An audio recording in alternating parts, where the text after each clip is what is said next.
Buenos días, mis hermanos, a los presentes y también a nuestros hermanos que nos acompañan a través de la plataforma de internet. Un gran abrazo. Muy bien, mis hermanos, vamos a continuar nuestro estudio de los días domingos, que tiene que ver, al menos en este mes, con la enseñanza de Cristo que transgrede toda norma religiosa, ¿cierto? Los religiosos se incomodaban con él. No en vano dice la Escritura que el Señor Jesucristo viene a ser tropezadero, piedra de tropiezo, piedra de caída. Cuando uno expone la obra de Cristo, todo suficiente, ante los ojos de la religión se incomoda. Cuando uno dice, esto no es por obra, no es por sacramentos, no es por lo que usted haga o deje de hacer, por supuesto que las instituciones rechinan los dientes. Así ocurría en el ministerio de Cristo. Cuando Él hablaba, los que realmente se ofuscaban no eran las personas del vulgo, común y corrientes. No era el agricultor, el curtidor, ¿no es cierto?, el artesano, la persona sencilla. Los que realmente se ofuscaban porque se sentían transgredidos eran los religiosos. Y el día de hoy pasa exactamente lo mismo. Y por eso también la necesidad de compartir esta oración por este ministerio, porque de alguna manera nosotros estamos llamados a ser transgresores de la religión, a ser, como se dice, de alguna manera díscolos de la institución que nos quiere imponer una manera de pensar, una manera de hacer iglesia. Acuérdense que la iglesia es un movimiento, no es una institución. La iglesia no es una organización, sino que es un organismo, es un cuerpo, es un movimiento que se mueve, que tiene dinámica, donde no existen jerarquías, donde no existe manipulación de emociones, donde no existe, o no debiera existir, ¿no es cierto?, lucro. Todo ese tipo de cosas para la institución es una idea díscola, es una idea transgresora, como nuestro Señor Jesucristo transgredió deliberadamente los cánones específicamente de los religiosos, ¿se acuerdan? Los fariseos, los escribas, los sacerdotes. Y en esa perspectiva que estuvimos viendo la semana pasada, en que Dios transgredió los códigos religiosos de los fariseos, de todo el poder religioso, yo me atrevería a decir que el poder religioso, mis hermanos, es el más agazapado de todos, porque se disfraza como camaleón, ¿cierto? Según la ocasión, dice el dicho, según sus propios intereses. Y esto religioso habla de todas las religiones, no de una en particular, incluyendo la iglesia evangélica, la prostituida, perdónenme la expresión, iglesia evangélica. Porque hay una razón también que la estuvimos comentando. La religión es defensora de formas. Las formas son un conjunto de liturgias, de ritos. Entonces, cuando alguien los saca de los ritos, realmente se enfurecen las religiones. Y esta defensa de las formas, lamentablemente, es por sobre los principios que debemos tener nosotros. Nosotros, hermanos, debemos buscar en la Biblia, más que las formas, los principios que Dios nos ha establecido. ¿Cuántas veces usted se ha confrontado con preguntas, ¿cómo debemos hacer esto o aquello? Debemos ponernos de pie, debemos ponernos de rodillas. Esas son formas. Pero los principios, hermanos, son los que nos deben mover.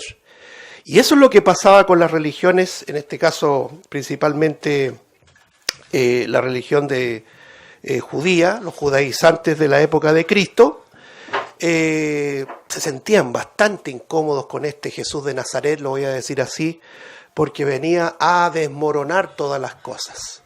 Nos estuvimos acordando un poco de los mandamientos que el Señor le dio a Israel, cuando le decía, pondrás estas palabras, las llevarás en tu cabeza, las pondrás en los dinteles de las puertas, etcétera, etcétera.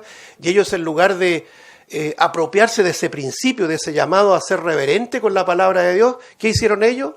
Literalmente pusieron pergaminos, unos rollos pequeñitos en cajitas de cuero y se las colgaron de la cabeza, de las manos, los famosos tefilín o las filacterias, ¿cierto? Lo estuvimos hablando la semana pasada.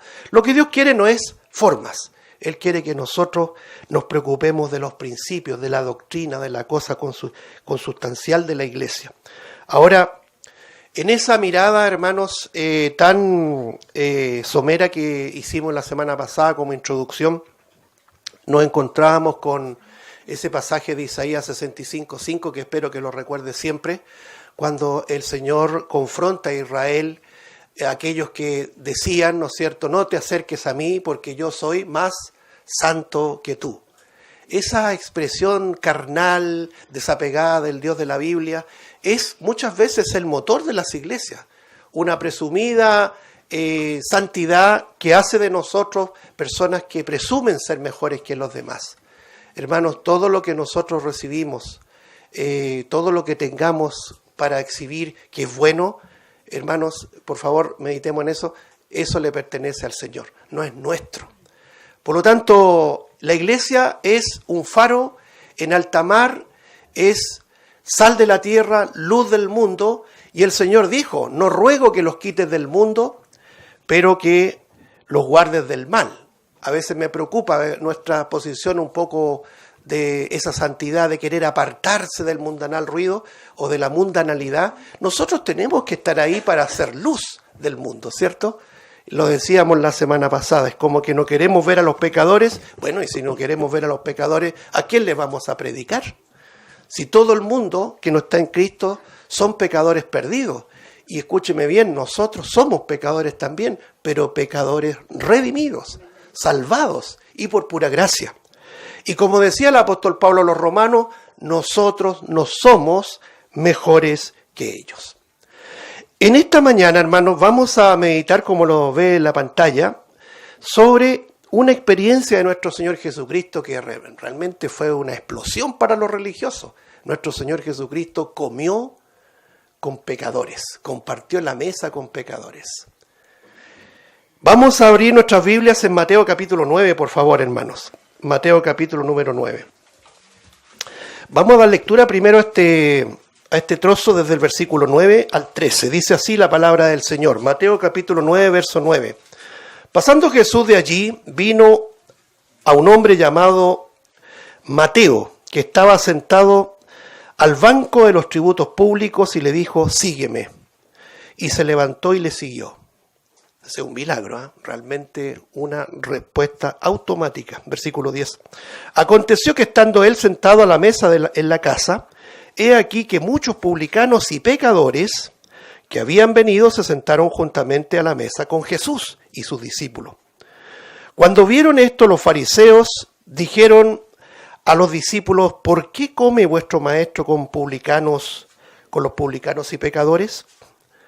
Versículo 12, al oír esto Jesús les dijo, los sanos no tienen necesidad de médico, sino los enfermos. Id pues y aprended lo que significa misericordia quiero y no sacrificio, porque no he venido a llamar a justos, sino a pecadores al arrepentimiento. El Señor bendiga su palabra. Espero en el Señor que podamos aplicarnos a escuchar y a meditar en esto, porque es muy importante para nunca, hermanos, sentirnos mejores que los demás. ¿Ya? Fíjense que este texto aparece después de un milagro que el Señor hizo. Le trajeron a él un paralítico. ¿Ya? Y resulta que el Señor, antes de sanarlo, ¿cierto?, le perdona sus pecados. Y adivine qué pasó con los religiosos. Reaccionaron y reaccionaron mal. Lo encontraron un transgresor. ¿Quién eres tú? Tú estás blasfemando. ¿Cómo que perdonas pecados? Y el Señor los confronta. ¿Qué es más fácil? ¿Decir tus pecados te son perdonados? ¿O toma tu cama al paralítico y levántate y ándate? Entonces los confrontaba en lo más profundo de los designios de su corazón religioso. Los religiosos nunca quisieron aprender del Señor. Ellos querían capturarlo, ellos querían descubrir dónde se equivocaba. Entonces el Señor los confronta y, como bien sabemos, usted lo puede leer después del versículo 1 al 7, vemos que el Señor los sana, el Señor perdona todos sus pecados. No es solamente la sanidad física la que le importa al Señor, principalmente la sanidad espiritual. De repente nosotros nos llenamos de peticiones materiales y físicas, y que está bien, y al Señor le gusta que le pidamos todo, porque eso también habla de dependencia. Pero principalmente lo que Dios quiere es la salvación de nuestra alma. Es decir, la sanidad espiritual es la que nos va a permitir tener vida eterna. Pero usted goza de buena salud y si se muere goza de buena salud y muere en esa condición sin Cristo, aunque sea muy sano, se va a perder por toda la eternidad. Por lo tanto, eso es lo que confronta a estos religiosos. Estaban preocupados porque el Señor había perdonado pecados. Blasfema, decían. Y el Señor los confronta no solamente con una sanidad espiritual de este paralítico, tus pecados te son perdonados, sino que también le dice, levántate, toma tu cama y vete a tu casa. Entonces él se levantó y se fue a su casa. Y toda la gente se maravilló. Y uno dice, bueno, ellos podrían haber sido conmovidos por este milagro y haber dicho, bueno, realmente Jesús de Nazaret es el Mesías prometido. No, seguían empecinados en que había que capturarlo, dónde estaba el error, no sabían cómo hacerlo, ¿me entiende? Y viene este pasaje, otro pasaje, comillas, transgresor de Jesús, escoge ni más ni menos que un publicano, hermanos. Versículo 9. Mateo, cuyo evangelio estamos leyendo, ¿cierto?, que también es llamado en Marcos 2.14 hijo de Leví, hijo de Alfeo, esa es la palabra, Leví, hijo de Alfeo. Este hombre era un recaudador de impuestos, estaba sentado ahí en la mesa de los cobros tributarios. Muy mal visto, de muy mala reputación. Imagínense, era un judío que trabajaba para Roma, por los judíos considerado como traidor, ¿ya? Pero en esto se ven estas cosas que hizo el Señor realmente, porque no lo voy a mencionar ahora, pero sí lo voy a considerar en esa comparación. Me refiero a un tal Simón el Celote, no sé cuántos se acuerdan. En su ministerio hubo un recaudador de impuestos, como Mateo, es decir, Leví, hijo de Alfeo, pero también un celote. Y usted dirá, bueno, ¿quién eran los celotes? Los celotes, podríamos decir que era la facción, la antípoda de Mateo, es decir, el otro extremo, ¿cierto?, de una facción tipo política revolucionaria. Los celotes eran ultranacionalistas que querían derrocar al rey, por decir así, derrocar el dominio romano, ¿cierto?, a través de las armas. Es decir, vemos a un Mateo a favor de Roma y vemos a un Simón, el celote, en contra de Roma. Pero cuando vienen a Cristo, sea muy repudiado uno u otro, todo eso queda afuera. Aquí nosotros hemos llegado a diferentes facciones también, ¿no es cierto? Diferentes ideas, algunos medio agnósticos, de cosas sobrenaturales, de cosas parapsicológicas, que uno dice, yo tenía experiencia en cosas que son realmente fuera de lo normal, paranormal, otros filosofías extrañas, otras ideas políticas. Llegamos acá en Cristo y eso queda afuera, o al menos así debiera ser. Entonces, en este trozo que hemos leído, el Señor escoge un publicano de muy mala reputación, porque no solamente cobraban los tributos, sino que gran parte de los tributos se los echaban al bolsillo. O sea, cuando dice que el sistema, cómo está corrupto el día de hoy, no solamente en este país, sino que en todo el mundo, porque esto va de mal en peor, siempre ha sido así. Que va de mal en peor, por supuesto, pero siempre ha sido así, no nos asombremos.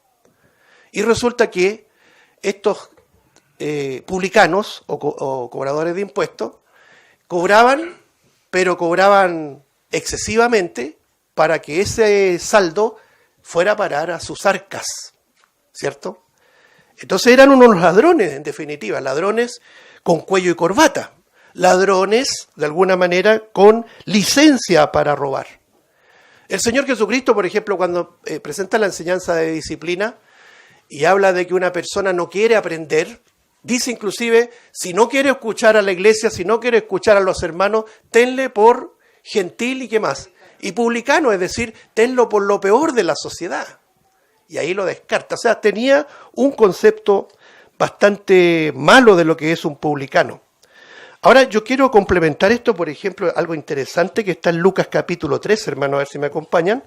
Lucas capítulo 3, ¿Cómo Juan el Bautista también opina exactamente lo mismo de lo que es un publicano? Vamos a dar lectura en Lucas capítulo número 3, versículos 12 y 13. Lucas 3, 12 dice, vinieron también unos publicanos para ser bautizados y le dijeron, maestro, ¿qué haremos? Mire cómo responde Juan el Bautista. Él les dijo, no exijáis más de lo que os está ordenado. O sea, ya tenía él claro el concepto de que ellos pedían y cobraban más de lo que estaba establecido cobrar. ¿Se fija? Versículo 14. También le preguntaron unos soldados diciendo, ¿y nosotros qué haremos? Y les dijo, no hagáis extorsión a nadie, ni calumniéis y contentaos con vuestro salario. Es decir, no solamente los publicanos, con esa pregunta tan propia a nosotros, como el joven rico, ¿qué haré para heredar la vida eterna? Bueno, lo que hay que hacer es arrepentirse, cambiar de manera de pensar. Los publicanos, ¿qué tenían que hacer? Cobrar lo justo. Los soldados, ¿qué tenían que hacer? No coimear, ¿no es cierto? No aceptar la coima, ¿no es cierto? Cobrar por favores, ¿cierto? Como hasta el día de hoy, por ejemplo, las Fuerzas Armadas, no solamente voy a hablar de este país en general, pueden tener la tentación de corromperse por dinero. Esto ya existía en los tiempos de Jesús.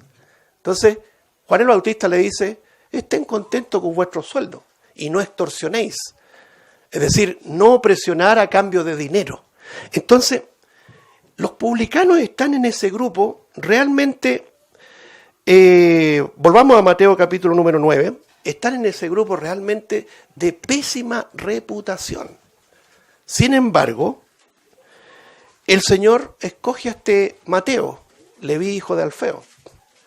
Entonces, obviamente los religiosos, escoger un hombre así era una verdadera transgresión. Mire, hay un personaje que yo sé que todos lo conocemos, que es Zaqueo. ¿Se acuerda? Zaqueo. Capítulo número 19 de Lucas, si quiere buscarlo. Voy a dar lectura. Dice Lucas 19, habiendo entrado Jesús en Jericó, iba pasando por la ciudad, y sucedió que un varón llamado Zaqueo, note que Zaqueo, la palabra original en hebreo, deriva del hebreo, significa puro, inocente. ¿Ya? Es como contradictorio. ¿Quién era este hombre? Dice que era jefe de los publicanos y era rico, dice el texto. ¿Por qué será, cierto? Versículo 3. Procuraba ver quién era Jesús, pero no podía a causa de la multitud, pues era pequeño de estatura. Y corriendo delante, subió a un árbol sicómoro para verle. El árbol sicómoro se caracterizaba por tener varias ramas y poder trepar hacia arriba, porque había que pasar por allí. Versículo 5. Cuando Jesús llegó a aquel lugar, mirando hacia arriba, le vio y le dijo, Zaqueo, date prisa, desciende, porque hoy es necesario que pose yo en tu casa. Entonces él descendió a prisa y le recibió gozoso. Al ver esto, todos murmuraban, diciendo que había entrado a posar con un hombre pecador. Imagínense la reputación, vuelvo a insistir, la reputación que tenía este publicano. Versículo 8, entonces Zaqueo, puesto en pie, dijo al Señor, he aquí, Señor, la mitad de mis bienes doy a los pobres. Siempre los pobres han sido la muletilla de todos los sinvergüenzas y ladrones. Y si en algo he defraudado a algunos, se lo devuelvo cuadruplicado. Quizá él estaba esperando una reacción positiva de Jesús, pero miren lo que le dice el Señor, versículo 9. Jesús le dijo, hoy ha venido la salvación a esta casa, por cuanto él también es hijo de Abraham. Verso 10, porque el Hijo del Hombre vino a buscar y a salvar lo que se había perdido. Qué tremendo pasaje, hermano. El Señor llega a Jericó y entre una multitud tenía sus ojos puestos en una persona y en una persona pequeñita, que no sobresalía del resto, ¿no es cierto? Este hombre se subió al sicómoro, al árbol, y el Señor tenía los puestos ojos en Zaqueo y le dijo, Zaqueo, lo conocía. Hay muchas cosas que comentar, pero no me quiero entusiasmar porque el Señor nos conoce desde antes, hermano. Conocía a este Zaqueo, Zaqueo, ven, sale porque hoy día me es necesario posar yo en tu casa.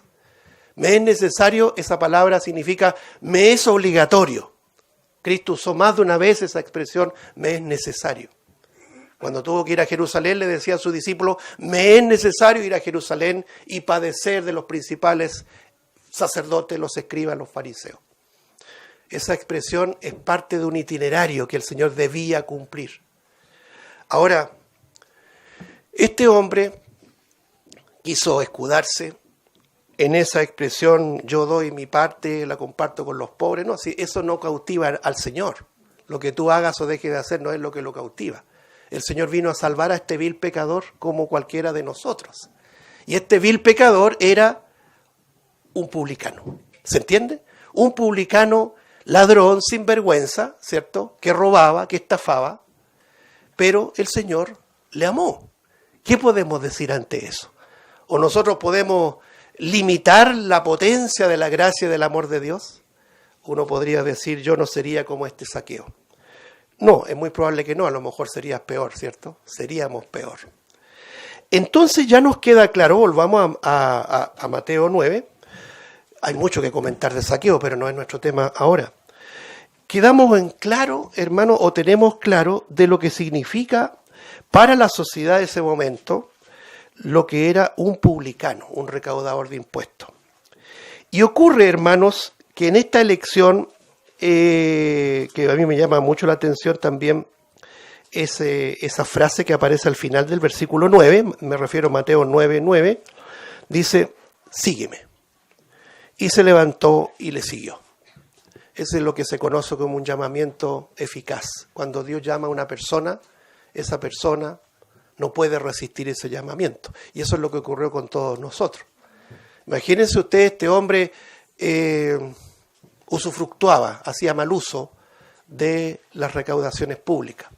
Pero sin embargo, cuando el Señor lo llamó, todo eso quedó atrás. No sé si ustedes se acuerdan cuando estuvimos hablando de Simón Pedro, el pescador. Cuando el Señor lo llama y tuvieron una pesca milagrosa que tiene que haber significado unas buenas lucas, un buen dinero ahí, dice que lo dejaron todo. Es decir, los intereses del creyente cambian, eso no cabe ninguna duda, hermano. Que el Señor nos ayude siempre a poner en la balanza cuáles son nuestros intereses, si realmente este mundo o realmente seguir al Señor.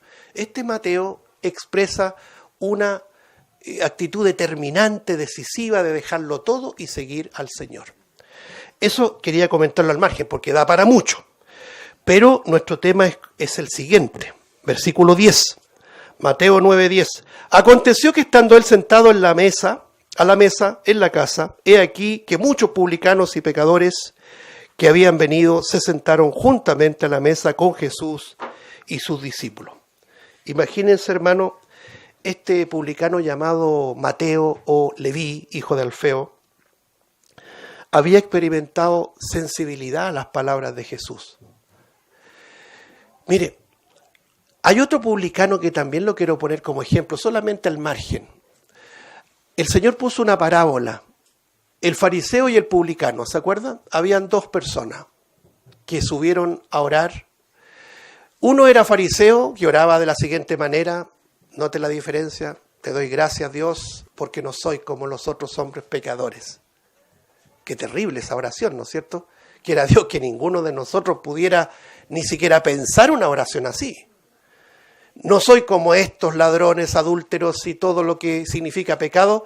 Yo doy diezmo, dice inclusive, me refiero a Lucas 18 para que lo lea después en la casa, doy diezmo de todo lo que gano, cumplo esto y aquello. Qué terrible. Oraba consigo mismo, no oraba a Dios, oraba para ser visto.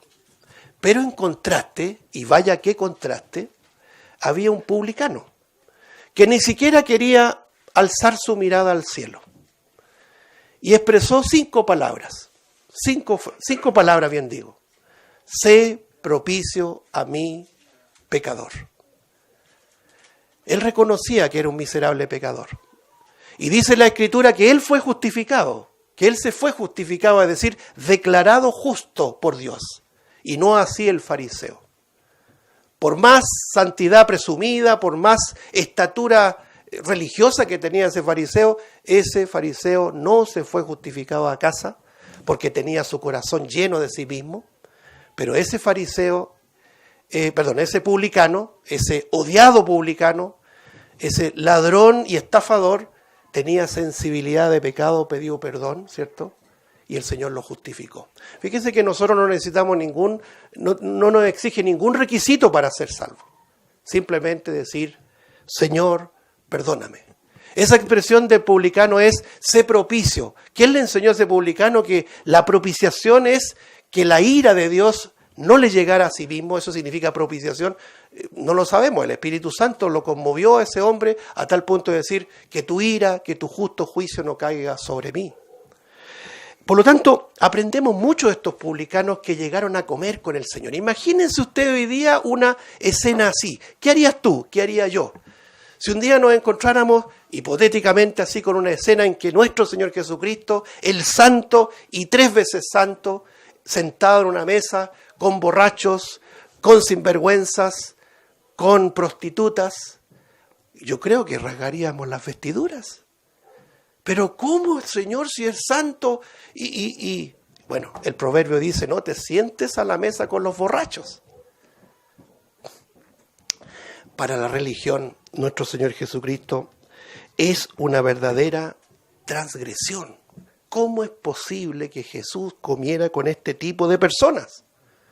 Nunca olvides, hermano, nunca olvides que el Señor escogió una ramera. ¿Se acuerdan de quién estoy hablando? De Rahab.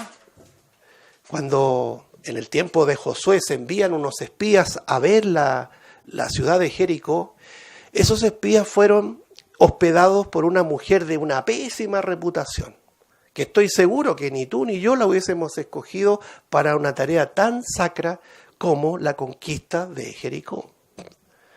Fue una prostituta. ¿Y qué hizo el Señor? La salvó.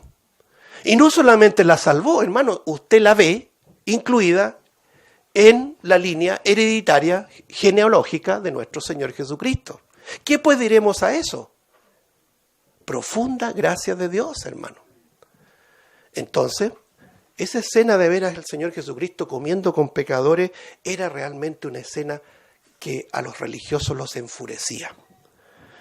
Hay un pasaje, hermanos, que también aquí en Mateo, si lo podemos ver, en el capítulo 21, donde él pone 2 ejemplos, una parábola, me refiero a Mateo 21, 28, mire lo que dice.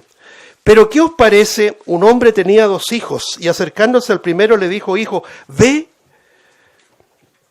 hoy a trabajar en mi viña. Respondiendo él dijo, no quiero. Pero después arrepentido fue. Y acercándose el otro hijo, le dijo de la misma manera, y respondiendo él dijo, sí, Señor, voy. Y no fue. Y hace la pregunta al Señor, ¿cuál de los 2 hizo la voluntad del Padre? Dijeron ellos, el primero. Jesús le dijo, de cierto, os digo que los publicanos, nuevamente, y las rameras van delante de vosotros al reino de Dios. Porque vino a vosotros Juan en camino de justicia y no le creísteis, pero los publicanos y las rameras le creyeron, y vosotros, viendo esto, no os arrepentisteis después para creerle. Qué tremendo ejemplo, hermano, ¿eh? Y esto también es muy alentador para los que somos padres, y a veces nuestros hijos no responden al Evangelio. Porque el que digan sí ahora no significa que sean del Señor. Pero después, arrepentidos, los que dicen no pueden creer y ser mejor creyentes que nosotros mismos, hermano. La historia no está terminada. Por lo tanto, no nos debemos jactar de nada, mis amados hermanos.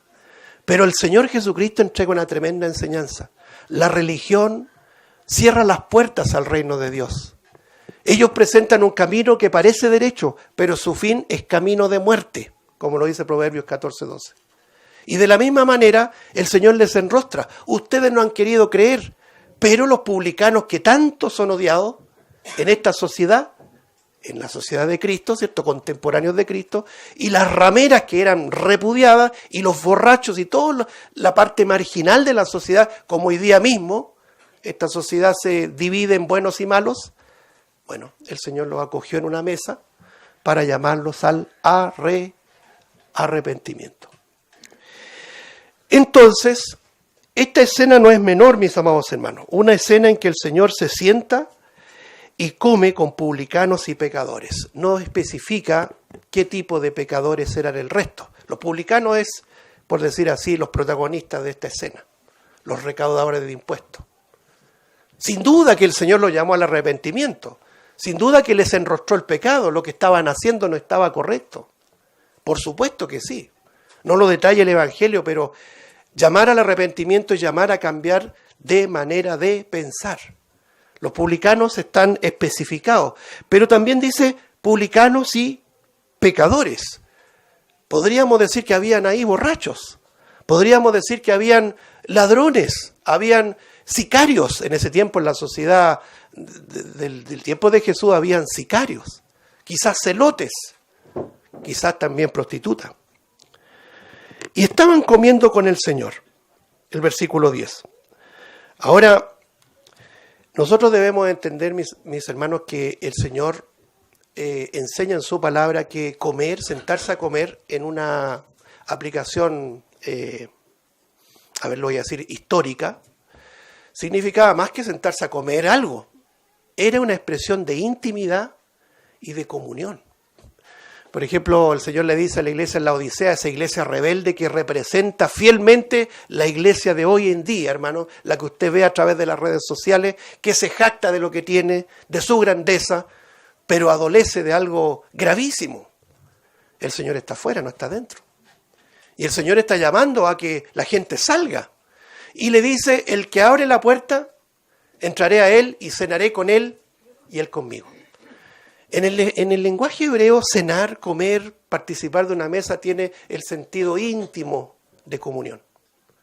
Cuando los ángeles visitan a Abraham, ¿qué es lo que hizo Abraham? Lo primero, les prepara una comida.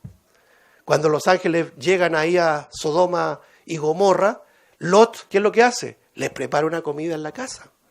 Es decir, son mis huéspedes, son mis invitados, eres bienvenido. No cualquiera comía en una mesa íntima.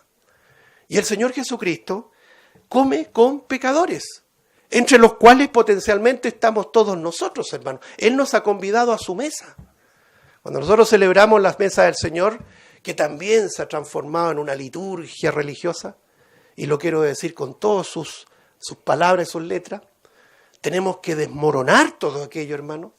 No puede ser que nosotros concibamos la cena del Señor más sagrada que estar escuchando la palabra de Dios.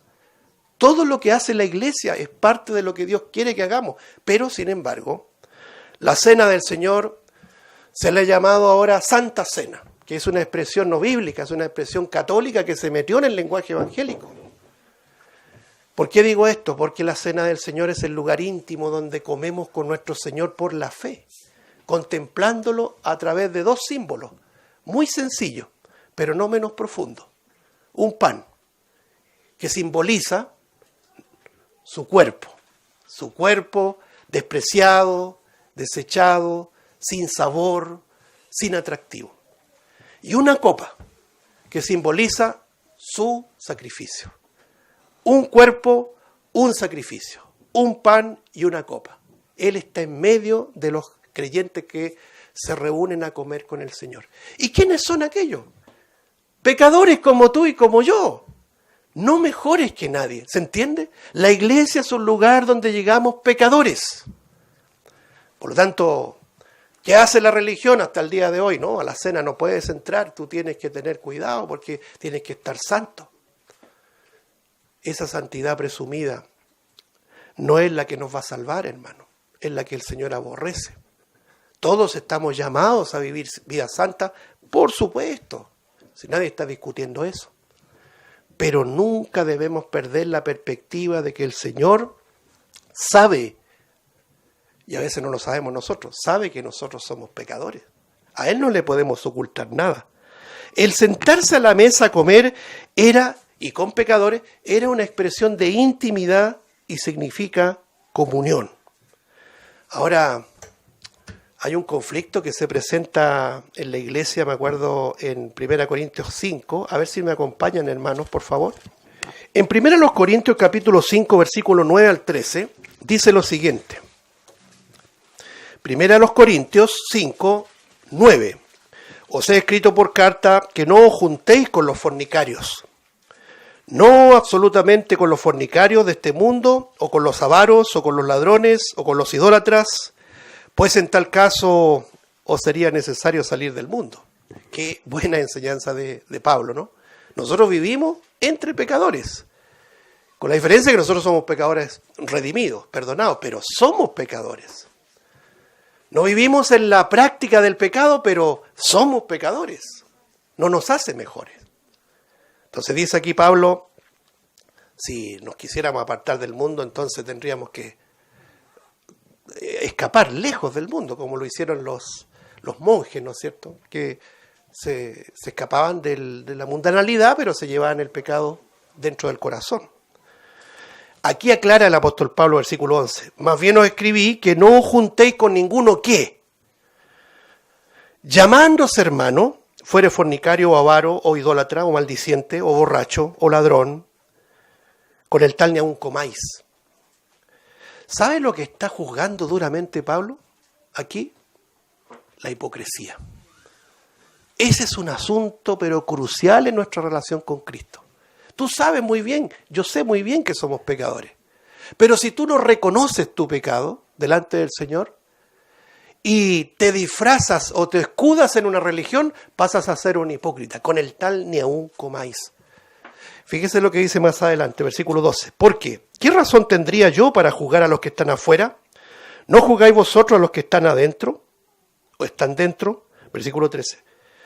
Porque a los que están fuera, Dios juzgará. Quitad pues a ese perverso de entre vosotros. Resulta que este individuo, el pecado, ustedes lo conocen, convivía con la madrastra, tenía relaciones maritales con la madrastra. Y toda la iglesia lo sabía. Y nadie decía nada. Y eso es lo que quiere ordenar el apóstol Pablo. Ese es el contexto. Pero fíjese que este contexto tiene un hilo conductor que usted lo puede ver a partir del versículo 9. Dice, así que celebremos la fiesta no con la vieja levadura, ni con la levadura de malicia y de maldad, sino con panes sin levadura, es un lenguaje figurativo, de sinceridad y de verdad. Esa levadura es la levadura que el propio Cristo, ¿cierto?, confrontó, la levadura de los fariseos. ¿Se acuerda? ¿Cuál era la levadura de los fariseos? La hipocresía. Ellos se sentían santos sin verse a sí mismos que eran pecadores. Porque lo que contamina al hombre no es lo que entra, sino lo que sale. Por lo tanto, no hay ningún conflicto con este pasaje en que Pablo dice, no comáis con los pecadores. Yo he conocido personas, por ejemplo, en trabajos que cuando salen a comer en el horario de colación, yo no como con pecadores. Igual que los fariseos. Yo conocí hermanos en Cristo, se supone, que se sentían tan santos que no compartían con sus compañeros porque son pecadores. ¿Qué falta le hacen a ese individuo, a esos individuos, conocerse a sí mismo? Y hay que conocerse a sí mismo para entender, hermanos, que nuestra misión como creyentes no es apartarnos del mundo, sino que predicarle al mundo. La iglesia está puesta para predicarle al pecador, ¿o no? Y no puede haber forma de predicarle a un pecador sino estar en una mesa con el pecador. Por lo tanto, nuestro Señor Jesucristo come con pecadores y ocurre la resistencia, volvamos a Mateo 9, la resistencia, el conflicto, hermanos, de los religiosos que enfrentaron esto en el versículo número 11, Mateo 9, 11. Cuando vieron esto, los fariseos dijeron a los discípulos, ¿por qué come vuestro maestro con los publicanos y pecadores? Bueno, los fariseos, una facción hipócrita de la religión judía, fue confrontada por el Señor Jesucristo de una manera pero brutal, hermano. Yo quiero solamente nombrar algunos porque son muy largos. No hay personas que haya tratado tan mal nuestro Señor Jesucristo como a los fariseos. No trató así a los pecadores, no trató así a los que no eran judíos, ni los publicanos, ni las rameras, ni los borrachos. No trató así a la adúltera que le trajeron los escribas y fariseos para que la apedrearan. Pero sí trató muy mal y muy duro a los religiosos, que se creían santos justos en sí mismos. Escuche con atención. Hay de vosotros, escribas y fariseos hipócritas, porque cerráis el reino de los cielos delante de los hombres, pues ni entráis vosotros, ni dejáis entrar los que están entrando. Hay de vosotros, escribas y fariseos hipócritas, porque devoráis las casas de las viudas, y como pretexto hacéis largas oraciones, por esto recibiréis mayor condenación. Hay de vosotros, escribas y fariseos hipócritas, porque recorréis mar y tierra para hacer un prosélito, y una vez hecho, le hacéis 2 veces más hijos del infierno que vosotros. Qué dureza las palabras de Cristo. Hay de vosotros, guías ciegos, que decís, si alguno jura por el templo, no es nada, pero si alguno jura por el oro del templo, es deudor. Insensatos y ciegos, porque ¿cuál es mayor, el oro o el templo que santifica el oro? También decís, si alguno jura por el altar, no es nada, pero si alguno jura por la ofrenda que está sobre él, es deudor. Parece que está hablando de los tiempos actuales, hermano. Necios y ciegos, porque ¿cuál es mayor, la ofrenda o el altar que santifica la ofrenda? Ay de vosotros, escribas y fariseos hipócritas, porque diezmáis la menta y el eneldo y el comino, y dejáis lo más importante de la ley, y la justicia y la misericordia y la fe. Esto era necesario hacer sin dejar de hacer aquello. Guía ciego, que coláis el mosquito y tragáis el camello. Ay de vosotros, escribas y fariseos hipócritas, porque limpiáis lo del fuera del vaso y del plato, pero por dentro estáis llenos de robo y de injusticia. Fariseo ciego, limpia primero lo que de dentro del vaso y del plato, para también lo de afuera sea limpio. Ay de vosotros, escribas y fariseos hipócritas, porque sois semejantes a sepulcros blanqueados con corbata, pero por fuera a la verdad se muestran hermosos, mas por dentro están llenos de huesos de muertos y de toda inmundicia, etcétera, etcétera. Qué expresiones más duras, lacerantes a los que se creían buenos. Eso es lo que la iglesia debe desmoronar y entender. En la iglesia no están los mejores, en la iglesia estamos los peores. Yo quiero que terminemos esta reflexión, hermano, leyendo lo que dice Primera a los Corintios, capítulo número 1. Lo invito allá. Mientras lo buscan, le damos gracias al Señor que nos convidó a su mesa. Miserables pecadores como cada uno de nosotros, comemos de su pan. Primera a los Corintios, capítulo 1, versículo 25. Porque lo insensato de Dios es más sabio que los hombres, y lo débil de Dios es más fuerte que los hombres. Pues mirad, hermanos, vuestra vocación. Qué bueno es mirarse a sí mismo, ¿eh? Que no sois muchos sabios según la carne, ni muchos poderosos, ni muchos nobles. Mire el versículo 27. Estamos en la lectura, ¿cierto? Sino que lo necio del mundo escogió Dios para avergonzar a los sabios, y lo débil del mundo escogió Dios para avergonzar a los fuertes, y lo vil del mundo y lo menospreciado escogió Dios, y lo que no es, para deshacer lo que es. Mire el propósito de todo esto. Versículo 29, a fin de que nadie se jacte en su presencia. Versículo 30, más por Él estáis vosotros en Cristo Jesús, el cual nos ha sido hecho por Dios sabiduría, justificación, santificación y redención, todo lo ha hecho Él. Y note el versículo 31, que se traduzca en un lema de vida, para que, como está escrito, el que se gloría, gloríese en el Señor. Que el Señor bendiga su palabra.